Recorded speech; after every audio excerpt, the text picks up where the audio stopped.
लपंडाव या मालिकेमध्ये आता मात्र डोळे उघडण्याची वेळ सखीची आलेली आहे।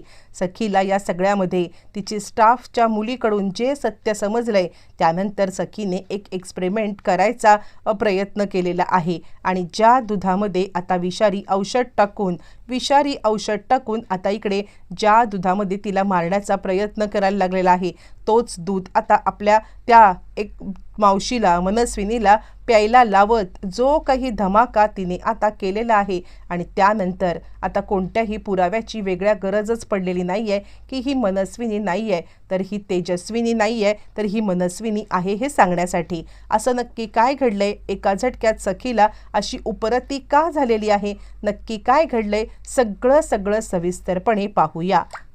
प्रेक्षकांनो, खरं तर आता इकडे सखीला मारण्यासाठी जो काही घाणेरडा डाव आता सरकारने खेळलेला असतो तो तर डाव फेल गेलेला आपण सगळ्यांनी पाहिलेला आहे आणि आता त्याच वेळेला कान्हा तिला सांगण्याचा प्रयत्न करतोय की हे सगळं सरकारांनी केलंय पण ती विश्वास ठेवायला तयार नाहीये। ती सांगते माझ्या कारचा असा अपघात होणं, माझ्या कारचे असे ब्रेक फेल होणं अचानकपणे अपघाताने आणि त्यानंतर तू मला वाचवायला येणं आणि हे सगळं एक आता हे असू शकत नाहीये, साधा प्रकार असू शकत नाहीये। मला असं वाटतंय की तू या सगळ्यामध्ये हा सगळा ड्रामा केलायस आणि मला आता इम्प्रेस करण्यासाठी हा सगळं केलेलं आहेस असं मला वाटतंय। आणि त्यावरती कान्हा आता सांगायला लागतो बेबी सरकार, अहो तुम्हाला हा ड्रामाच आहे पण हा ड्रामा मी खेळलेला नाही आहे, हा ड्रामा खेळणारी व्यक्ती वेगळी आहे। आणि त्यावरती मग आता ती सांगायला लागते म्हणजे काय बोलायचं आहे काय तुम्हाला, आणि त्यावरती मग आता लगेचच तो सांगायला लागतो हा सगळा ड्रामा सरकारने केलेला आहे, सरकारने तुम्हाला मारण्यासाठी हे सगळं केलंय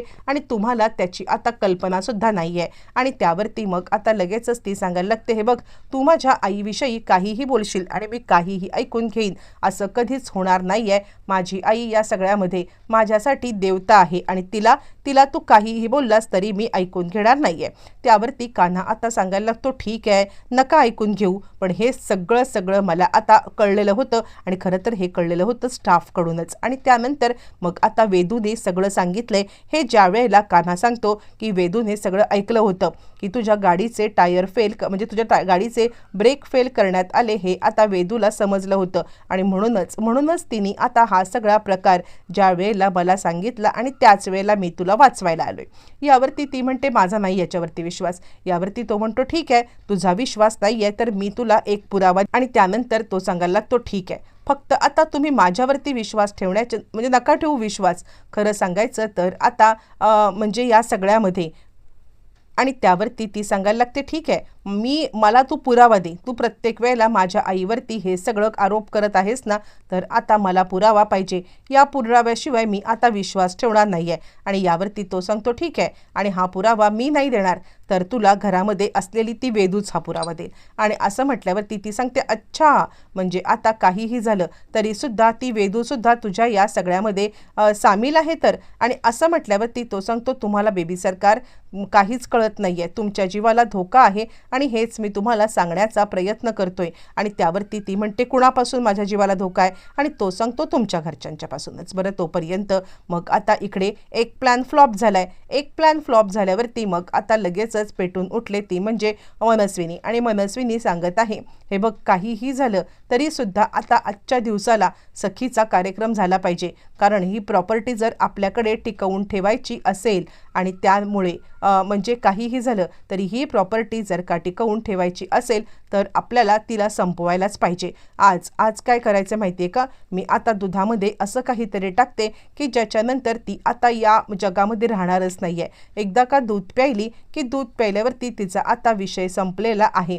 आणि असं म्हटल्यावरती मग आता इकडे नेमकी वेदू हे ऐकते कारण मुळातच वेदूला याच कामासाठी ठेवलेलं आहे की काहीही झालं तरी सुद्धा सगळी रिपोर्टिंग करायची आणि सगळी रिपोर्टिंग करून आता कान्हाला द्यायची, याच कामासाठी वेदूला ठेवल्या कारणाने वेदू आता सगळं सत्य ते ऐकते आणि ऐकल्यावरती मात्र आता लगेचच ती इकडे कान्हाला कळवते। आणि त्यानंतर या दोघींचं ठरतं पण इकडे नंदा सांगायला लागते की खरं सांगायचं तर मला या सगळ्यामध्ये तू अडकवू नकोस, बाय ग तुझं जे काय करायचं ते तू तुझं कर पण मला अडकवू नकोस। असं म्हटल्यावरती ती म्हणते असं कसं, जर का आता प्रॉपर्टीमधला हिस्सा तुला हवा असेल प्रॉपर्टीमधला हिस्सा हवा असेल तर हे करायला नको का?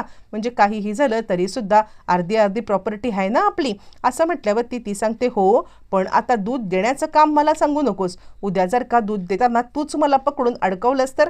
मुळातच मात्र आता चांगलंच माहिती आहे नंदाला की ही आपली पोरगी जितकी दिसते तितकी आता साधी सोपी सरळ नाहीये. ही कधी कशी काय आपल्याला अडकवेल हे सुद्धा माहीत नाहीये. पण वेदूने हे सगळं ऐकल्या कारणाने ती आता लगेचच कान्हाला तोपर्यंत इकडे आपल्याला दाखवलं जातं की तेजस्विनी आता पुन्हा उठून बसलेली आहे आणि ती आपलं रूप बघून खरं तर घाबरली आणि ती आता सांगते नाही, हे सगळं करून मला चालणार नाही आहे. मला माझ्या सखीसाठी आता तिकडे जायलाच पाहिजे.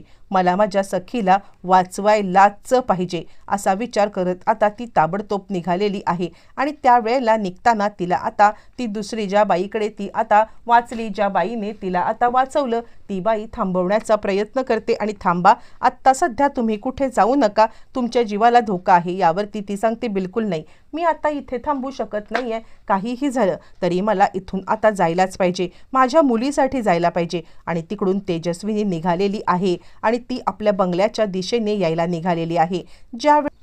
तेजस्विनी यायला निघाले, मनस्विनी दूध तयार करते. दूध तयार करून त्याच्यामध्ये विष टाकते. गुपचूपपणे हे सगळं करून ती आता वेदूला आवाज देते. वेदूला आवाज देऊन ती आता ते दूध वेदूच्याच हातात देण्याचा प्रयत्न करते आणि ती विचार करते की मी स्वतः जाण्यापेक्षा या वेदूनेच आता जर का दूध तिला नेऊन दिलं मग मात्र माझ्यावरती आळ पडणार नाही. उद्या काही कमी जास्त झालं तर या वेदूवरतीच आळ आणायचा की हिलाच सरकारांनी पैसे दिले होते आणि हिलाच सरकारांनी आता हे सगळं करायला भाग पाडलं होतं. असंच आपण सगळ्यांच्या समोर आता हे करायचं असं म्हणत ती आता वेदूला आवाज देते. पण प्रेक्षकांनो, वेदूला ऑलरेडी सगळं सत्य कळालेलं आहे आणि त्याचमुळे वेदू आता ह्या सगळ्याला तिच्या आता कारस्थानांना अजिबात भुलणार नसते. आता इकडे वेदू येते सखीकडे आणि सखीला सांगायला लागते, तुम्हाला आता इकडे कबीर सरांनी सगळं सांगितलं असेल, पण मी जे ऐकलं ना ते सत्य मी तुम्हाला सांगणार आहे. तुम्हाला माझ्यावरती विश्वास ठेवायचा असेल तर ठेवा, पण हे विश्वास नसेल ठेवायचा तरीसुद्धा मी जे सांगते ते करून एकदा पहा. आणि त्यावरती ती म्हणते, का तू त्या कबीरच्या नादी लागून का बरं माझ्या आईला विलन ठरवायला निघालेली आहेस? मला खरंच कळत नाही आहे की तू त्या कबीरच्या नादी कशी काय लागू शकतेस. असं म्हटल्यावरती वेदू सांगते, ठीक आहे, तुम्ही सिद्ध करू शकता की तुमची आई खरी आहे आणि मी खोटी. एक काम करा, आत्ता तुमच्या आई तुम्हाला एक दूध देणार आहे आणि ते दूध त्या मला आत्ता त्याच कामासाठी बोलवत आहेत. त्यांनी स्वतः ते दूध केलंय आणि ते दूध घेऊन त्या आता मला तुमच्याकडे पाठवणार आहेत.